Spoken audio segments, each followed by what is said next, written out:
Hello everyone, welcome to day 28 of my 77-day video challenge. Today I am going to talk to you all about tools for success. I am especially going to talk about two tools of success what I typically use in my life to pursue most of my goals. I'm sure most of you might have heard about them and also most of you might be practicing in them. But today I'm going to share with you all my experiences with those two tools. So I heard about or read about these two tools in the very first book I read some 20 plus years back, which I shared in one of the videos, the 21-day countdown to success. And also I read about it in then success principles, then also in multiple other books. Now let me share what those two are. So the first one is visualization, and the second one is positive affirmations.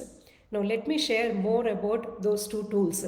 So the first one, visualization, when I read in that book, first I felt it was similar to kind of a daydreaming, like sitting in a quiet place, imagining ourselves what we want to achieve in our life or something like that. But over the time, I learned visualization is nothing but imagining that mental picture of what we want to see ourselves in the future as if it was true today. So that is what visualization is all about. And we heard or we know many athletes typically practice this visualization because they consider the mental exercise is as important as physical exercise. In Olympics or anywhere, we see many athletes imagining themselves what is the record they want to set, how they want to shoot that ball, or how they want to make that three-pointer, or maybe a goal, whatever it is. So they use these visualization techniques in order to improve their techniques, whatever they are trying to achieve in the game. So that is one way.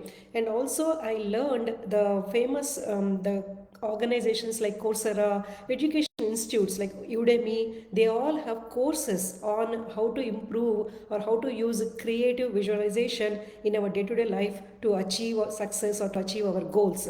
And also the famous app Headspace, it has some meditations based on visualization to improve that calmness and inner peace and all those things. So it is everywhere. People use it very rigorously for many different aspects of thing. So now how do we apply them, or why do I apply them? First of all, let us talk about that. I see kind of four reasons there. So the first one is motivation. For example, we all might be working on some huge goal or a humongous task that we want to finish sometime in future, and sometimes it becomes so big and so stressful that we might lose interest or we might get overwhelmed by what we are trying to achieve. But those times, this when we imagine ourselves, when we sit quietly and see ourselves achieving that success, then it might really it helps to inspire us, it helps to motivate us that we will be able to achieve that. And second thing is confidence. It really gives that confidence, because when you see yourself already doing it or already achieving it, then you will feel some kind of a confidence that yes, I will be able to achieve this in real life. That is my second thing. And third is it reduces stress. When you are seeing yourself positively, reinforcing that image again and again in our brain, I think it reduces our anxiety and stress, those kind of things also. And last but not least, it's a kind of a practice run, right? We are doing a rehearsal of how we want to achieve those things, and it even might give us some suggestions like, hey, do this in order to achieve that. Some kind of those kind of thoughts also might come, new ideas also might come in our mind. So those are few things what I think it will help us by visualizing. Now, how do we do that? It is simply what I typically do is couple of ways. One is my simply imagining, like maybe when I sit for meditation, either before or after or during, simply imagining whatever I'm trying to achieve that particular year or whatever the goal I'm right that time working on, that as how I will feel, how I will think, or how completely with my five senses, trying to experience it with my five senses, that how I will look or how I will see or how I will feel, everything as if it is happening today. That is one way of visualizing. And second thing is again very common practice, many people practice, that is vision board, right? You might have heard about vision boards. So years back I used to do this exercise every time with my kids, like at the start of the new year or before, after Christmas to New Year, between those one, in that 1 week of time, we used to bring big charts from outside, and then we used to collect pictures what we want to achieve in that particular year. They might be having something, so we all used to get the glue, and then it used to be a very nice afternoon for all of us to put those goals there and maybe create that vision board.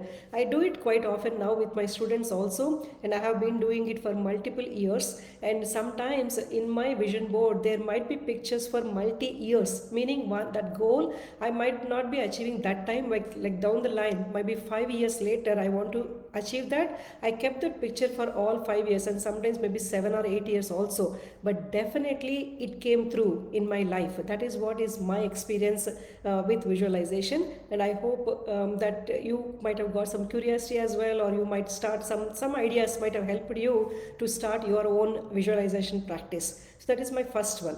And now the second one is affirmations. So affirmations are nothing but simple positive statements as of in the current state, not something for future, or not something of negative nature, like I don't want that to happen in my life, or I don't want that negative emotion, I don't want to be angry, I don't want to be sad, I don't want to be anxious. Instead of that, maybe positively, I want to be happy, I want to be calm, I want to experience peacefulness, or maybe I'm grateful for so and so. I am is the biggest positive statement or positive affirmation we can write in that. And it is not only just saying it, but writing it on the paper.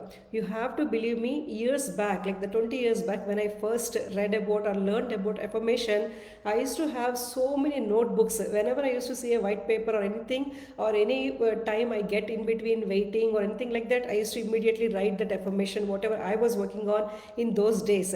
And some of the times I might even thought that whatever the goal, whatever I was working on, it became true only because I wrote it that many times on the paper. So the more I wrote it, the more I got confident that it will definitely happen in my life. There were numerous instances where I might have written some of the goals or some of the things what I want them to happen in my real life, put it on the paper and wrote it like thousands of times on the paper also. So that is my second thing. One thing I really practice or became my mantra is, I read one of the things in Louise Hay books. Like she writes books all about self-love, or how do we need to forgive ourselves or love ourselves, not to be so harsh with ourselves, such kind of things. So there is one affirmation, kind of what I learned from that book is, I love, approve, accept of myself exactly as I am. So first time when I, years back, this is years back, now it might simple look easy or simple like that, but years back when I was starting working on myself and all, the book said, stand in front of the mirror, look yourself eye to eye, and then say that sentence or whatever it is.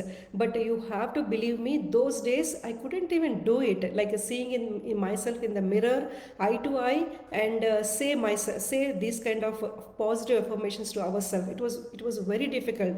I know now it looks maybe sounds not that difficult, but believe me, that was my experience when I started years back. Then so now it became my whole all-time affirmation, like I love, approve, accept of myself exactly as I am. That is kind of like we are accepting ourselves as we are, and happy with ourselves. So that is what that whole thing is all about. So not only that, like so many things, maybe I am a runner, or I'm a speaker, or I'm grateful for what I have in my life, or I'm grateful for many other things, whatever I really have. So that kind of a perspective is what I think is helps us to be to have that positive outlook for the life as well. So these are my two tools even today. I mean, I started them 25 years back, but even today they have a huge significance in my life. And whenever anything I'm really starting on, that is what I will be typically doing. And visualization, especially before going to bed, both affirmation, visualization, last thing before you go to bed, that has been much more effective for me. Just getting into the sleep by imagining what our goals are or what we want to achieve in our life. That has been most effective, and I tell to my kids also all the time, whenever you want to working on something, last thing before you go to bed, think about those things positively, and also first thing as soon as we get up in the morning, also thinking about those goals. So that has been what the two tools what helped me for achieving my success. I know most of you might use most of these as well. So but please share your experiences in the comments. We would love to see what those are. And apart from these two, if you think or if you have any other tool that is helping you to achieve your goal, that also please share. We would love to see that, and we would love to follow that as well. I hope you enjoyed this session. I'll see you all in my next. Thank you.